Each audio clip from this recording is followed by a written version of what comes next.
Greetings, or what is up, and a very warm welcome to the channel. The sun is hiding and the magpie is casting. Coming to you right now with a live 1 versus 1 game from the ladder, featuring spawning in the north. It is going to be the Wermacht pieces of insane Aimstrong. And in the south, it is going to be the Soviet pieces of RoyalHants. You join us at 1 minute and 55 into this game, because I am somewhat incompetent. And yeah, it looks like it's going to be a classic, a real blast from the past, real vanilla Company of Heroes 2, as we have here Crossing in the Woods, Wermacht, Soviets. This is kind of Company of Heroes 2 like it's 2013 or something. So yeah, very excited to see what these two players are going to be bringing to us. Of course, both of them have featured on the channel before. Hans, I think, slightly more frequently. Looks like it's going to be MG42 into Triple Grenadier opening here for our Wermacht player Insane Aimstrong. Hans looks like he's gone for a penal opening, so Special Rifle Company, or Command, sorry, will have been constructed. A little scuffle over here on the left flank of some Pioneers, going to displace these Engineers. In fact, they're going to sprint on in, get up nice, close and personal with their MP30s. Oh, Daka, Daka, Daka. That ought to force these Soviet Engineers to get out of this area of the map. So yeah, things so far so standard. Let's take a look at the commanders while these two players get out onto the map. Let's take a look at the commanders here. Insane Aimstrong, going to be going with Mobile Defense Doctrine. Actually, it's been a long old time since I've seen this one used. Bit of a staple back in the day of Wermacht play, and a very trustworthy, reliable commander. Good one to pick in a pinch, because sometimes you get caught with no hard AT with Wermacht, no pack gun, no nothing, and then you just die. There's one of the factions where you can just suddenly die if all of your AT gets wiped out, or if you forgot to get any early enough, and this gives you the panic button of being able to click this and quickly grab a Puma and have something to hold those tanks at bay. So a popular choice. What else we got here? Blitzkrieg Doctrine, been quite a long time since I've seen this one as well. Command tank, and the Spearhead Doctrine. Ah, cool. One of my favourites, close to my heart. Looks like the new Russian sniper. Now, just a single unit. Of course, the balance patch has come out. What was it now? Maybe 2 weeks ago, something like that. Gonna have some pretty big changes for the Soviet sniper there. Also, mortars pretty massively changed. No more range upgrades from Veterancy Demo Charge going to come down here, but it's a whiff, of course, as Insane Aimstrong gonna navigate his infantry away from the blast radius of the hefty explosive. The same cannot be said for RoyalHants, who suffers a brutal early squad wipe at the hands of that rifle grenade. Insane Aimstrong, proving that his aim is strong and indeed is somewhat insane. Gonna get the KO blow on a load of prisoners here. Ooh, that was, jeez, eye-watering stuff here, and that of course is going to put RoyalHants pretty far behind in this. In the early stages of this game. Never what you want to suffer a squad wipe in the early stages, particularly of a 300 manpower, as I just had to remind myself of the cost of a penal battalion. A 300 manpower semi-elite squad there, so tough times to be a Soviet player in this game. RoyalHants here, gonna have to do some catching up, but he does have the tools at his fingertips. He does have the Soviet Scout Sniper. I'm super interested to see how this single model Soviet Sniper handles here. The reasons for this change, I read the patch notes, and it was listed by Relic as they wanted to open up a little more counterplay for the German marksman, because of course previously the Soviet marksman squad or the Soviet Scout Sniper squad completely, it was really hard if you had a German marksman, let's put it that way, because your German marksman could shoot one of them and then they just shoot you back, and that's kind of, you know, you've got to play around that deficit the whole time. But now it's pretty much fair game between the Soviet and the German sniper squads, so I'm very interested to see just exactly how this unit plays, and whether or not, I mean, we're probably too late to see a sniper out of Aimstrong here, but if he does get one later, I'll be interested to see exactly how the dynamics of the duel between those two sniper units have changed. A little scuffle up here in the north. There's some penal battalion going to try and punch forward, grab a forward point here for our Soviet player. Goodness me. Sorry to, I'm just going to, since there's not too much action going on right now, I'm just going to, whoa. Sorry. Oh, this is a 251 half-track. We're getting converted into a flame half-track here for Insane Aimstrong, so he's going to look to add a slightly more mobile unit to his roster here. That should help him get a little more map control and help police any units that may break through and be running amok in his backfield. So I like the choice. It's not often you see the 251 half-track come on out, and I mean, who doesn't enjoy? Look at this. It's just a fun unit, isn't it?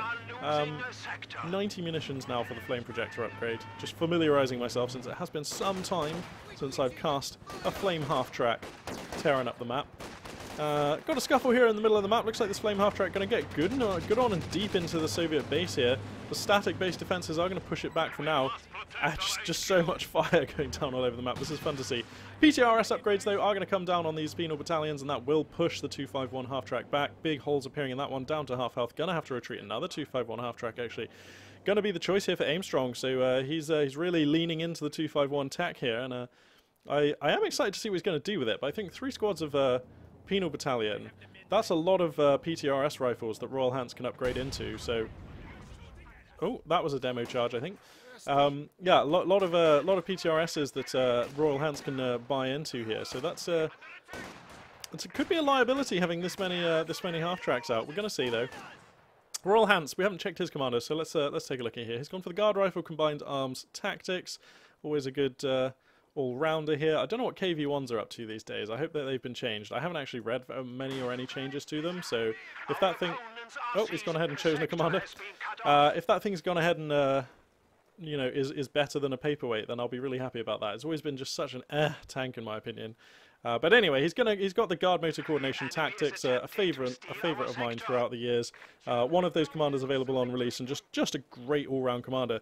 Provides you with the 120mm tube, provides you with the you know, the T-34-85 medium tank, both great units to have. Gives you the option to bring in guards, which are also super lovely. In fact, a squad of guards now moving out onto the field, so going to be making use of that straight away. Whoa, this flame half-track going to come on in here. The guards are going to get into the building and start pinging this back with PTRSs, and these half-tracks are going to have to yield for now. Getting a lot of damage onto the Penal Battalion here. Whoa, causing a fallback on both these infantry squads. Brutality, a star of veterancy being earned here for Aimstrong's 251 half-track, and it's nice to see that the flame half-track alive in the meta. It's enjoyable stuff. Anyway, I was just praising the Guard Motor Coordination commander, actually, and of course you get the Mark vehicle, which I was just going to get onto. Just a super useful tool against Axis armor. Looks like these half-tracks are going to try and push the map control, going to try and come and allow some pioneers to go for the cutoff point here, but a sniper's shot echoes through the woods, and looks like Insane Aimstrong going to think better of that. Both of them upgraded with the flame projectors. Now, this is a lot of PTRSs, though. This is why I was like, oh, dear me, I would have thought this one would be dead. Yep. Whoa! Ejector seat! Get out of here! That was some insane ejector seat. The driver of that half-track getting flung well clear of the wreckage. Spectacularly so. So, I mean, this is just a ton of PTRSs. I mean, there's only 2 squads worth, but it's just enough to make these half-tracks look a little bit foolish, if I'm honest. Oh, another rifle grenade comes through.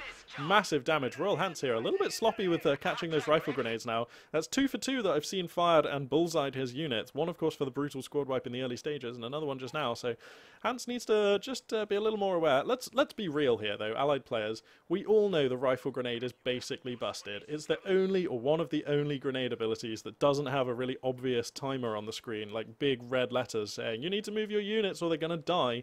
You have to spot the animation of the Wermacht infantry, of the grenadier, setting the rifle grenade into his gun and crouching down to fire. If you don't spot that animation, if the first you know about a rifle grenade is the sound dink, then you are probably getting absolutely smoked by that rifle grenade.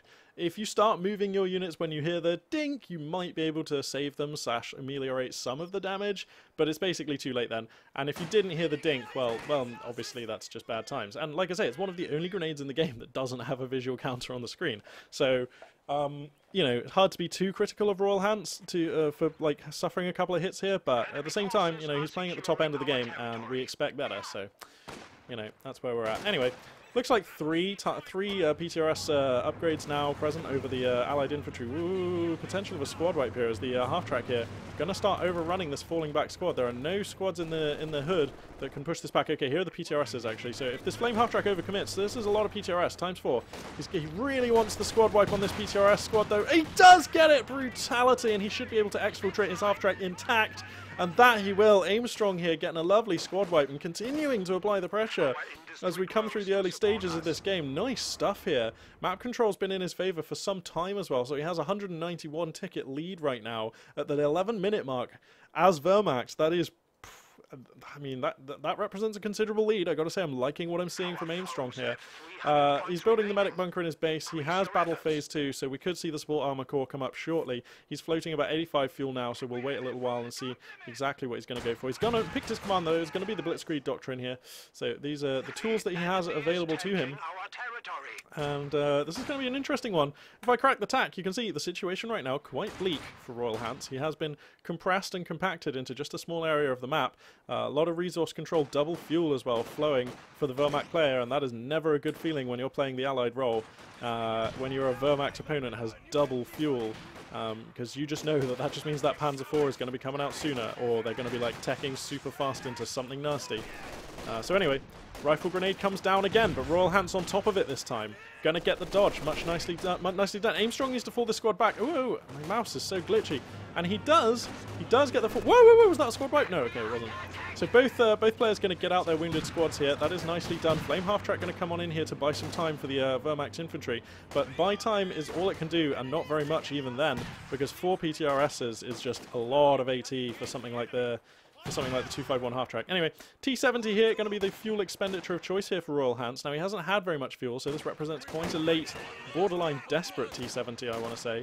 And let's just check the base. Yeah, support armor core is going to be coming up. So, you know things have gone badly when your T70 is under construction. At the same time, we're probably going to see a Panzer IV on the build queue here if Aimstrong is fast on his feet about it.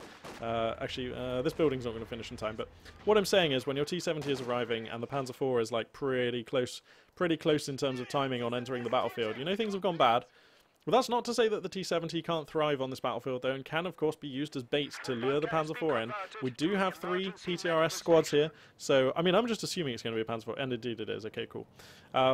Yeah, so we've got three PTRS squads. You know, that's no joke. Panzer IVs actually don't do that much damage at Vet 0 to infantry squads, even if they have the Pintle Mount NG42. In fact, they pretty much need that to really feel like they have any impact on infantry at Vet 0.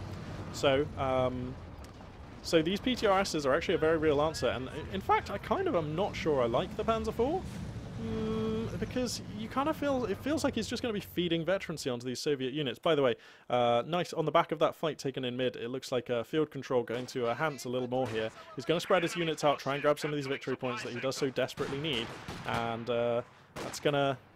This is the breathing room that Hans needed to get in this game. So good that he's recognised he has this window now. He can't overextend here because he does have a very slim roster. It's a rifle grenade.